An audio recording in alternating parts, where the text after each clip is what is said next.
Hello, boys and girls of credit union land, and welcome to the CUInsight Experience Podcast. My name is Randy Smith. I am one of the co-founders and the publisher of CUInsight.com. It is my job on the show to have conversations with the best and the brightest of the credit union community, to pick their brains and hopefully find a few nuggets we can all learn from. My guest today is Mr. Steve Swanston. Steve is an executive vice president with Velocity Solutions. I have known Steve for quite some time. Steve is a guy with a diverse background in credit unions, someone that I've leaned on when making decisions at CUInsight. So I was looking forward to the conversation. I will tell you this, there's a funny story that goes along with this show. I happened to get a new piece of equipment for podcasting, so I called Steve up and said, would you like to be on the podcast? While we were both at Q's symposium. So he agreed. We sat down. We started recording, or so we thought. 7 minutes later, I realized that I hadn't pushed the record button. So Steve rolled with it. I greatly appreciate his humor in the matter, and we hit record and we started over. After that, we had a great conversation. We talked about data, digitalization, and deposits, as Steve put it, the 3 Ds. We then moved on to the leadership and life hacks portion of the show, which is always a lot of fun, and then wrapped it up with the rapid fire questions. I had a lot of fun with this conversation. I hope you do too. So without further ado, I give you Mr. Steve Swanston. Enjoy. Steve, thanks for being on the show. You bet. I was looking forward to this conversation. Obviously, you and I have known each other for quite some time. Conversations we've had on the past from a leadership perspective, I've always respected you and even leaned on you when we were doing some hiring and things like that. So I think we're going to have a great time, and I was looking forward to it. I want to jump right into the questions. And, the first is, how are data and digitalization transforming credit unions and banking in general? So it's a big buzz, the two words together, and I think we'll talk more about it today. But we look at both of them being absolute key especially for credit unions, but banking in general as part of their go-forward strategy. And if you think back to when the iPhone, let's say, first came out 10 years ago, it wasn't necessary or mandatory for everybody to jump in and buy an iPhone right out of the gate. You could have gotten by with your old flip phone. You could still make a call or two, and you could still probably do some rudimentary texting. 3 years after the iPhone, if you didn't have some sort of smart device, you were starting to be at a disadvantage. And so I look at digitization and really the use of data in that same light, that when it came on and was a buzzword 2 or 3 years ago, it was for the forward thinkers and the progressives, and maybe it would catch hold. Well, as we see today, it's really not an option. As a credit union today, if you don't have digitization as part of your go-forward strategy, I think you're ultimately going to be left behind, at least the ability to provide services that are relevant to today's consumer. So it really is a key aspect of what everybody should be looking at. Let's take a step back for the listeners here. That term that we hear over and over, big data, and then now digitalization. What do they mean? Well, the word big data, and you said it in kind of a context that led me to this, is I think the word is grossly overused. And it's a buzzword, and it's the $20,000 word of the minute. And there's a lot of people out there that have the ability to help aggregate big data. And that's super. If you're a large consulting firm and you can absorb huge amounts of data and then extrapolate from it what you need to do with it, having a data lake or a data ocean or a data mountain is a good thing, because more data is better than less data. But as most credit unions today, there has to be some sort of roadmap that goes with the data. First and foremost, what we would call an early warning system, a red flag that shows perhaps there's a problem in one area of the credit union or not, the data tells us. Or perhaps it's an opportunity that the data tells us exists. And then behind that, there has to be action items. There has to be an actionable plan as to what happens next, what buttons or levers can we press to utilize what the data is telling us to now either advance our members' experience, or deliver a new product or service into the marketplace. So it can't just be data for the sake of data. How does Velocity help credit unions with all of this? I'll give you an example. Onboarding, the really first step, right? First step in a new member relationship with a credit union. And as we work with credit unions today, we see that for the most part, the onboarding process really hasn't changed in the last umpteen years. It's a 30, 60, 90-day cycle that perhaps has the series of 2 or 3 letters, and maybe, if you're lucky, a phone call intermixed in there. And then it's a little bit of a cross your fingers and hope that after 90 days we've onboarded that member and they become active now with us. So we can now take data and we can start looking at whether it's historical data or previous data before the member came to our credit union, or what they start doing as soon as they open that account with us. And we can start using that data and we can queue up customized communication that's going to be significantly more relevant for that new member. The first impression they're going to receive is going to be significantly increased, and we're going to see the impact be that much more members onboard quicker and retain longer. And so using data, that's just one example of how we can do that. You and I were talking just in the past couple of days. You know the stat. I don't recall it exactly, but it was so interesting. It was talking about debit cards and, top of wallet. Slim percentage of the credit union, I mean, the members are in that space. And on a previous show, John Pembroke brought it up. And, he was just talking about when banks or fintechs or anybody go after the member, that's the ones they're going after. So to me, that seems like it might play into that onboarding process. So it's like any industry, any sales profession. I look at credit unions, it's a sales profession. You're constantly trying to attract new members to what you're offering them. And the one thing you can rest assured on is that your best customers, members, my best customers, or somebody else's number one target. And that holds true across the board. And so not only do we have to onboard those guys and treat them well, but then we look at the white space that we have. And by white space, I mean the members that we have that our members have DDA accounts, have checking accounts at us that aren't transactionally active with us. We failed somewhere at that onboarding piece that we spoke about, and they, for all practical purposes, are using somebody else down the street as their PFI. If we just use the data and the digital strategies and we can go out and communicate to those members, it's so much easier to onboard our existing membership than it is to go out and bring in new people off the street. So, as a takeaway to that, if you will, certainly make sure you're looking within, because that may be a much cheaper strategy than trying to constantly go out and pull people in from outside. New acquisition from exactly. outside. How is Velocity working to help increase deposits? Sure. So the deposit side, there's multiple aspects of deposits, and we're hearing a lot more buzz about deposits today. For the last 10 years or so, where interest rates were essentially at zero, nobody really got excited about low-cost deposits because the yield, the spread was insignificant. As we've seen a tick up in those deposits, not only is there a strategy to pull those in, but it's recognizing that where those deposits come from, there comes other services, the loans, et cetera.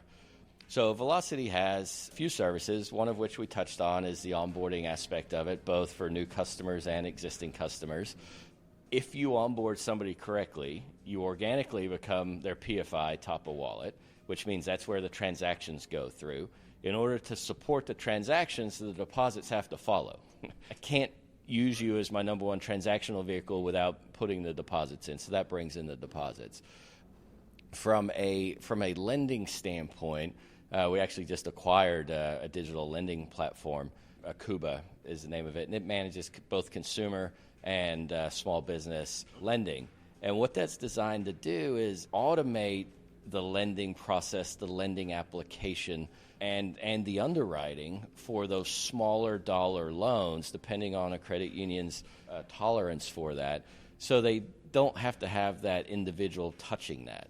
And so those loans can now be automated through the system. And so the people in charge of going out and getting new loans can focus on different parts of the portfolio. So we're able to capture more loans from more people without necessarily having to deploy the resources. That seems super smart. I mean, there's a whole generation of people who don't necessarily want the personal touch. They expect to be able to do it all, in a digital process. Yeah, most people from a lending standpoint, especially if you get in the small business side, they're not coming into a branch between the hours of 8 and 5, Monday through Friday, because they are at work running their small business. They want to be able to apply for that small loan on their tablet, on their iPhone, in the evening, on their commute or train, whatever they're doing, and go through that process that way. So, again, back to digitalization, credit union has to be able to deliver the services to their members how the member demands to use them. How, when, and where, right? Right, exactly. In a world where technology is changing so rapidly, how does Velocity keep up with that pace of change? I share this with many people I speak to, and I kind of wear it as a badge of honor. I've been at Velocity now 4 years, and in my 30-year career, I can truly say that Velocity has the largest collection of intelligence, human capital intelligence I've ever been a part of, which is a great sandbox to be in. And so constantly, we're deploying that. In the 4 years, we've never sat static on any of our existing products or new products. We have quarterly corporate executive level meetings where we're mapping out both strategy, product roadmaps, technological development. So our existing products are always staying up to times, whether it be from a compliance standpoint or a user interface standpoint. But as we look to go to market with new products, they're also relevant with what's happening today and not what was happening even 12 months ago. That's crazy. Probably a few weeks back now, I was listening to a podcast and they had the CEO of Walmart on there. And he was talking that they're not a brick and mortar retailer anymore. They're a digital company. And what they're doing today, 12 months from now, they won't be doing. That's just how fast that pace of change. So that's interesting. Good to have a lot of smart people, right? It's always good not to be the smartest guy in the room. That's exactly it, right? What do you see as the biggest challenge facing credit unions in 2019? To sum it up in a word, I think it's relevance. Okay. Right? And it's maintaining relevance with the products that they're delivering. It's maintaining relevance to recognizing who their membership is today and who it's going to be in the future. It's the executive management at credit unions as well as the board of directors empowering executive management to stay relevant, which means, and you alluded to it with your Walmart example, which means you've got to be evolving and you've got to be changing in order to continue to be relevant. Absolutely. And I'd like to switch gears a little bit here, but I think it was last year or the year before you started doing your executive summits. I know just from our conversations, you've ratcheted that up even more this year. Is that one of the ways that you guys are delivering that to credit unions and keeping them up to date? You talked about as a company overall, that 12-month change cycle, all of that. Do the executive summits fit into that also, or could you tell me more about them? Yeah, absolutely. They spun up out of kind of what was a one-time-a-year event over the last several years ago, where we would bring in for a multi-day session, we would bring in both prospects and clients, and we would kind of do think tank idea shops and provide to them content that we felt was relevant, whether it be around the solutions we deliver, compliance, industry updates. In order to be able to deliver that message to more people, we realized instead of a one-time multi-day event, let's do these as executive summits, one-day events, and we'll hold them around the country. Well, over the last 3 years, those have grown from 4 events to 6 events to, in 2019, is now 8 events. Wow. That we're going to be doing. And we typically get 30 to 40 people at each one of these events. It's a one-day deal, well, a day and a half if you include the previous day and a nice networking dinner. But it's a one-day deal. And yes, from a relevant standpoint, we're delivering content that changes even from event to event. I can imagine. Yeah. Right? So an event beginning of the year versus event 3 months later, the content's going to change a little bit based on what's happened in the industry, based on what's happened from a regulatory environment, based on our own product developments and our product advancements. And so we then share that to the attendees at those events and almost challenge them to go away and think about how they're going to incorporate some of that into their own credit union ecosystem. We'll link to that below in the show notes, so if people are interested to find out more, you guys have a great webpage that explains it, and they can get more information from you and your people. So what current beliefs that credit unions hold do you think will change over the next, really the foreseeable future, even how fast things are changing? It's a good question. I've been in the space 17 plus years now, and coming into it 17 years ago, credit unions were kind of emerging from really that seg-based relationship where savings and lending relationship to what today really has become the opportunity to be that single source provider of financial services to a member. And so you ask what beliefs change. I think there's still some out there that are on top of that wall from this is how we've always done it mentality to where there is that opportunity, but also the expectation from the marketplace, right? To me, marketplace demands what you should be offering, not vice versa. Right. And to me, it's the marketplace is demanding how they want to consume it and who they want to consume it through. And so I think the credit unions have to evolve in order to continue to be able to offer that and be relevant. Yep.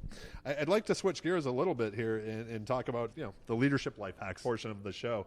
You just mentioned, so you've been working in credit union for 17 years. What was the inspiration that brought you into the credit union movement? Well, to be honest, initially it was a previous career of 10 or 11 years in a different industry. This allowed me to advance my career and take a step up as far as executive sales management. Understanding it was servicing credit unions and banks, but quickly realized that the credit union space, and I call it a sandbox, and I laugh and I say, yes, it's a hard sandbox to get into, but it's a great sandbox to play in once you get in there. And I learned that the mission was real. It's not just buzzwords on a wall somewhere. What they're trying to do across the board, people serving people, it's a true mission. And so that really drew me in. And just the quality of the people involved in the space, and without it sounding cliche, it is a industry, it is a niche full of genuinely good people. Yeah, I found the same thing when I got into it 10, 12 years ago now. Has that inspiration changed with time on the job? One of the things we talk a lot about at Velocity within our sales team is time and tenure. Yeah, okay. And it's kind of a buzzword that we use, and it's time and tenure, and it's no matter what resources or tools that you have at your disposal, you can't buy time and tenure. And so now 17 years into it, I feel like from a time standpoint, certainly have laid the foundation to build the relationships that are necessary, both personally and professionally within the space. And the tenure aspect of it has allowed me to, at least from my own glasses, become expert in the topics that we offer and truly provide value. And so now my inspiration is to utilize the relationships that have been built and provide as much value as I possibly can back into the space.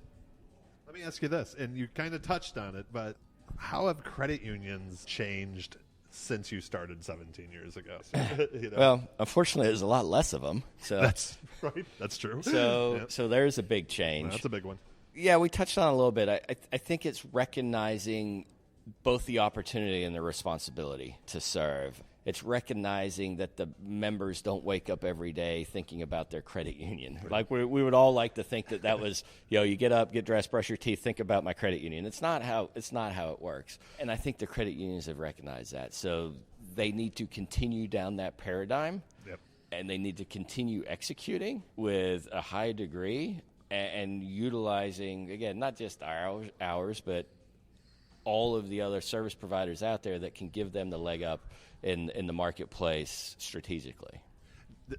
This just from your answer right there, it kind of popped into my head. I've said for years I think technology can be the great equalizer for credit unions, and technology has changed so much, whether it's in the fintech space where it seemed like fintechs were trying to go direct to consumer, and now they're like, wait, there's groups that have lots of members, so they'd rather work together. And I even think back, I know when you got in the space, everything was like built almost individually for the credit union. Is that an area, not only that you're working in, but that you see happening more and more and more, where it's kind of pooling together those different service providers to offer everything that Bank of America or somebody else can offer, right? The first point you made is spot on with the fintech providers. And so, the competitor to the credit union is not the other credit union across the street or Bank of America on the other corner. While those are still, granted, those are competitors, and the peer group analysis means less now, at least to me, as we look at peer group analysis. It's nice to compare your numbers and benchmark, but it's the fintech and it's the non-traditional fintech providers that have deep pockets and wide array of technology. The Amazons of the world, right, is the favorite one to go to, PayPal's, et cetera, that are certainly come looking for all accounts. Right? They don't care where they come from, and they're not creating new accounts every year. They're takeaway accounts. They're taking them from somewhere. So, yes, I've seen it myself. It's always been cooperative, I've found, between providers in the space. and certainly non-direct competitive providers. But even over the last 5 years, we've seen it at our own firm more with the strategic alliances that we've made. Just had lunch today with another group that, certainly we have the opportunity to assist each other and ultimately provide service to the credit unions, because we can go in and now provide a much bigger scope of overall service while working together cooperatively. If it's not disparate, there are not a whole bunch of disparate systems or solutions you have to buy and put in place, which is beneficial. That is for the credit unions. Like I said in the very beginning, we've known each other for quite some time. How would you describe your leadership style? I don't know if this is an official leadership style, but I call it team-based leadership. Okay. You've got servant-based leadership from the bottom, and I've been asked this question before. I call it team-based leadership. I've always been a proponent that titles are meaningless and are really only necessary to plug into an org chart somewhere. That, as you build a team, and in order to be successful, you have to have a fully functioning team. And in order to do that, each member of the team has to be unanimously rowing in the same direction. And whether it's the newest guy in the boat or the most senior person in the boat, you always have to be willing to jump in and help where the team's needed. And so for me, I may be the leader. Really all that means is we have different roles in order to achieve the same thing. But everybody needs to jump in, work together. It's one team, basically. Right. Yep. So is there something that your team has heard you say so many times on a call or whatever that they literally we know Steve, and they can finish your sentence? Maybe not that can be repeated on a public podcast. No, I mean, I say a lot, and this is perhaps, with some maturity, which is another word for getting old. This is a marathon, not a sprint. Okay. And square pegs don't fit through round holes. And those are things we talk about a lot and things we try and follow as a practice. You just mentioned experience as we get older. So back in your early days, were there mistakes that you made as a leader that you see other, say, new leaders make over and over again? Certainly mistakes I made, for sure. I think probably the one that sticks out the most, that is probably the easiest to rectify, that I see is kind of the unwillingness to delegate. That's right, tough, right. And if you're new into a leadership role and you have a group of people that you can utilize their skills and their strengths to get things done, and perhaps you came from your success prior was because of what you did on your own accord. The willingness to delegate is a skill set that I think is learned often by the School of Hard Knocks. I agree with you so much on that. That's been something at CUInsight where we've talked a lot with our team about what can you take off your plate. It's okay to take stuff off your plate, Yep. Push that down. And I know it was tough for me in the beginning. When Sure. I started CUInsight, I'm like, I didn't want to do it all. So that's a great one. I absolutely love that. Has there been a piece of advice or a life lesson that you received that you find yourself going back to over and over again? One of the first guys I worked for, and I still keep in touch with him today, and we were all young, but he would drill into us kind of the mantra of always take responsibility and never lay blame, and know when you're good, but don't tell anybody about it. And I find myself going back to that. And that works in it's your timeless. Professional career and outside of it, right? It's timeless advice. And I can hear and see him saying it to this day, and it's something that's really has stuck with me. That is cool. I like that one. You don't want to say things become cliche, but there's a reason why they do sometimes, right? Because it sticks, right? It works. I will tell you, this is one of those scratching my own itch questions. It seems like everybody has a different way of doing it, but when you run into a problem, you kind of hit that wall where you're trying to work through something, or maybe you're working with your team and you guys can't just bust through something. Is there something you do to take a different look at it? Yeah. At first, try and put everything in perspective. Right? As much as I value and cherish what I get to do every day and what we get to offer, the world will not end. Nobody's dying today, right? If this problem is not resolved. And so I do. I try and do that. I try to take a step back, perhaps let a little time pass, and let some, if there's emotions involved, let some of the emotions subside, and really kind of look at it from a common sense perspective. And one of the things I always ask myself is, what is the next right thing to do? And I truly believe if you follow that path, in the long run, things will fall in your favor because there's no shortcuts. And if you do the next right thing every time, it will typically end up in the good outcome. Was that learned through experience, or did you always have that? Yeah, no, that's learned from getting your teeth kicked in 100 times.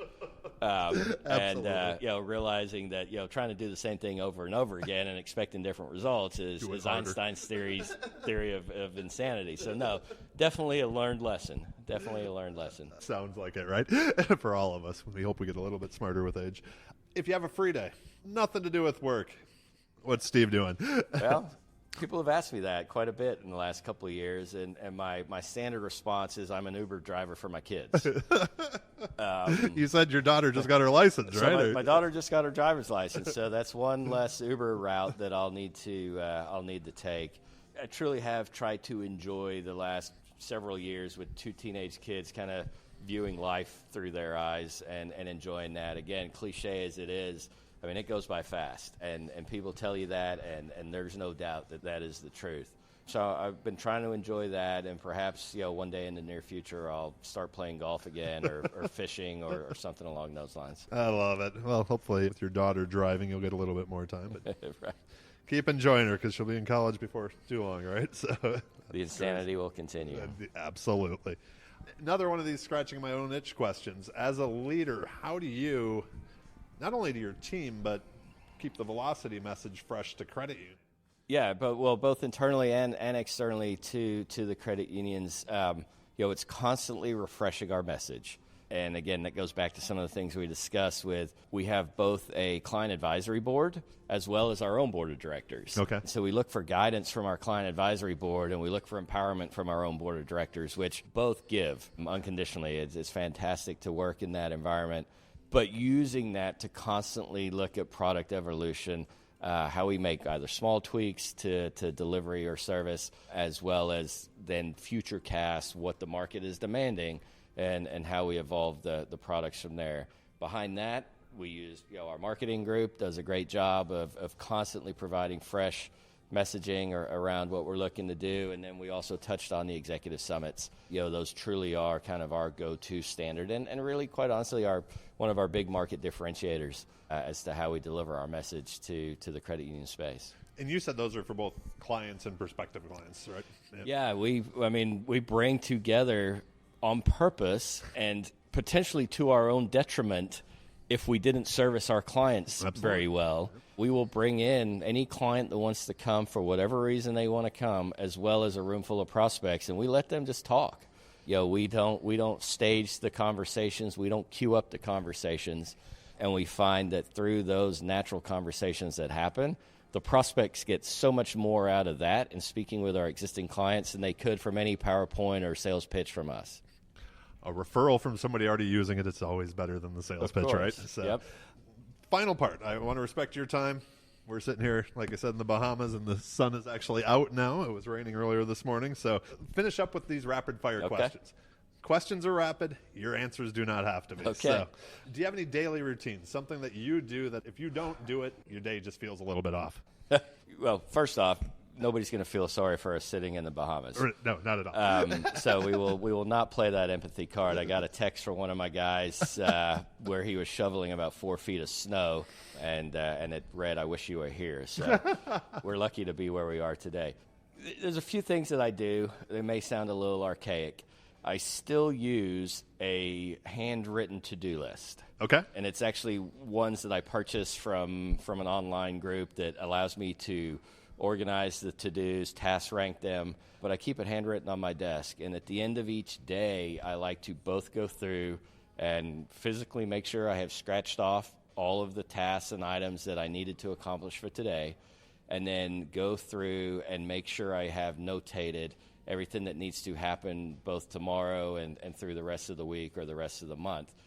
That way, when I flip the lid on my computer, I can mentally turn it off knowing that there's not anything that I've forgotten about. So do you divide that by ones that you have to get done that day, longer term ones, things like that, or do you have one long list, basically? Yeah, no, it's on one long list, but there's actually a column in there that lets me allow to put my own terminology in there, and I kind of break it out of internal administrative, all of which have due dates. And then I have revenue-facing tasks, which usually go to the top of the list because that's what keeps the lights on. Yep. And then I have longer-term project base that I may be participating in one internal project team or another project team, and and it's, the workload that I carry for those teams. So I do try and segment the list, but it's just, as digital as everything is, and we keep track of calendaring, it's still a great way for me to mentally stay on top of things.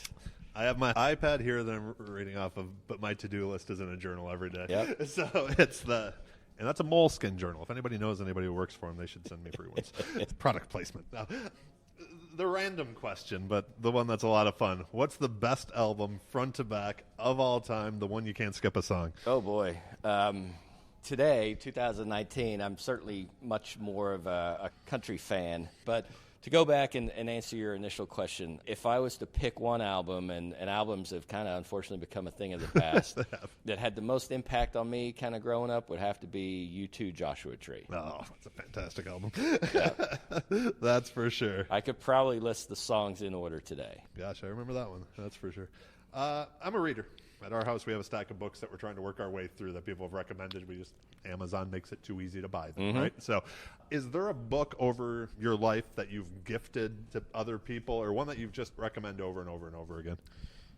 Again, kind of maybe dating myself a little bit, and I read quite a bit, random, all sorts of books. But from a business standpoint, one of the early on books, and the same guy that kind of stuck the terminology in me about, always take responsibility, never lay blame, had us all read the Pat Riley book called The Winner Within. They had us read that in college. Yep. And it was about the Los Angeles Lakers' dominance in the 1980s and how that was a team effort and how everybody on the team had their specialty and how I think they went through and broke out how they could take any one of those team people away and it would not have worked as well because everybody was contributing.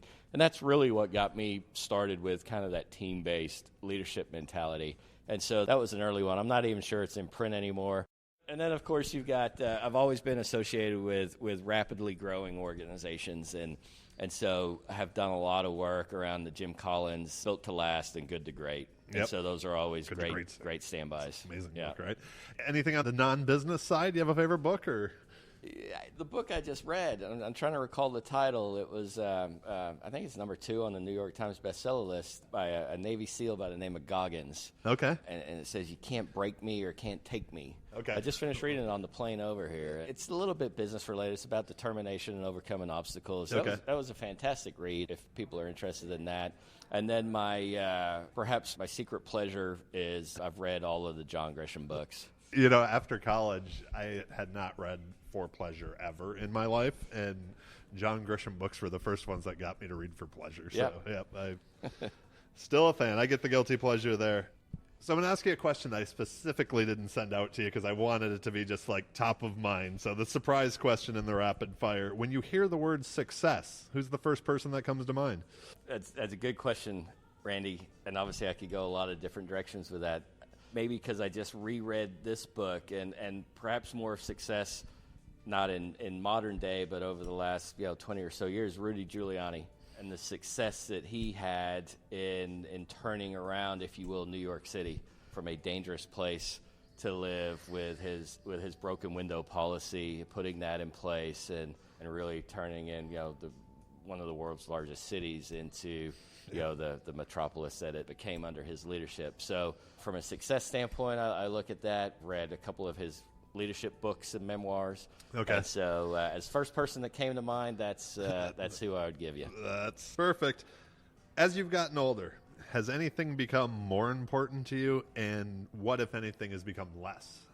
I haven't listened to all of your podcasts yet. I'm not sure they've all come out. I would be surprised if everybody didn't say time as the most important thing. I think that's probably been the answer in every one that we've recorded so far, but yes, and it would also be my answer. So, and we said it before in this conversation, it doesn't matter who you are, how successful you are, how much money you are. We all have the ability to buy as much time as the next guy, and that's none. You can't buy any more time. And so as the older you get and you see stages in your life and other people's lives evolve, you realize that that's really the scarcest resource that we have. Yeah. And it's to use it wisely. And the one that perhaps I need less of is that recognition, is that third-party recognition that used to be important somewhere along the way. And and now it's really a non-factor. Do you think that's made you a better leader, where you don't need the limelight, that you can say give it to others? I think Yes. Short answer is yes. I think, from a leadership, I'm still learning daily and trying to evolve. And I think everybody should be trying to be better on a daily basis. Servant-based leadership, principle-centered leadership, whatever coin you want to put on it. But yeah, I think, the leader should step back and, like the quote I gave you earlier, know when you're good, but don't tell anybody about it. It's important, right? That's for sure. Well, Steve, again, I thank you very much for being on the show today. Do you have any final thoughts or an ask of the audience that you'd like to end with? I challenge the credit union executives out there as you sit and look at your shop. If you could draw it on a piece of paper today, what would it be? If you could roadmap it, what would it be? Not based on who you are and what you've done, but if you could do a do-over and start the credit union of the future, what would it look like? And then take some of those ideas and ask yourself, how can I bring those to reality? How can I bring those to fruition and truly put that deliverable out there to my membership? And I think if you do challenge yourself and you're willing to go through that exercise, I think you'll be surprised with some of the different directions you may consider at least having a conversation about. That is a great way to end. I love the challenge. Is email the best way if people have more questions of you to get a hold of you? Or definitely email still works. That still works. Well, we'll link to Steve's email below. And again, Steve, thank you very much for taking some time today and doing this. It's been a lot of fun. Yeah, it's my pleasure, Randy. Thank you, buddy.